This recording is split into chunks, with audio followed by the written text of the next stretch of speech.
Hi, this is Rob Beardsley. Today I'm in the Virgin Islands and I want to answer an interesting question that I actually get pretty frequently from investors who are contemplating being active versus passive.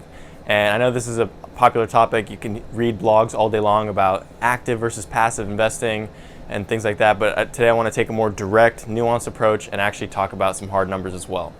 So the question that I often get is, Rob, I have $500,000, I have $2 million, $4 million, or maybe even only $100,000. Should I be active or should I be passive? And the reason why I bring up those numbers, those dollar amounts, is because it's actually very relevant to the discussion. So to simply answer the question, number one, obviously active is, it's a job. And so you're contemplating taking on a job, and don't mistake it for that. A lot of people think that they can do real estate investing on the side, and I highly discourage that. It is a job, and it will consume you if you're not careful. So that's number one. Number one is, do you have the time and the motivation to actually be active? Then the next question is, okay, how much money do you have? Because again, like I started the conversation, a lot of people ask me, I have $500,000. Should I buy my own deal and just do, no outside investors, just handle it all on my own? Or should I take that $500,000 and use that as essentially GP money to go and buy a larger deal, manage the deal, manage investors, and do the whole thing?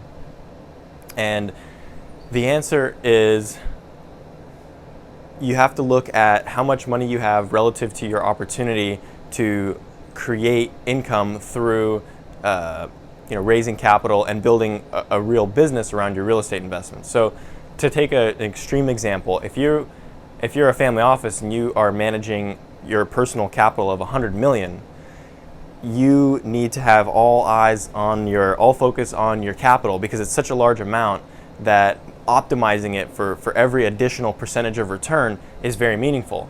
And not to say you can't go out there and raise additional capital, make even more money, but there's a sufficient capital base for you to focus all your efforts, and it's worthwhile to optimize returns on that capital base. Conversely, if you're only working with $100,000, what's squeezing an extra 1 or 2% off $100,000 going to do to you, right? It doesn't really make sense to put in the extra effort to, let's say, buy your own perfect deal, manage it yourself perfectly, right? You would make much, much more money if you were to take that $100,000 and create a business out of it by building the infrastructure to raise capital, asset manage, acquire new property, and build out your portfolio, which would be much greater than if you were just to do it, obviously, with your personal capital.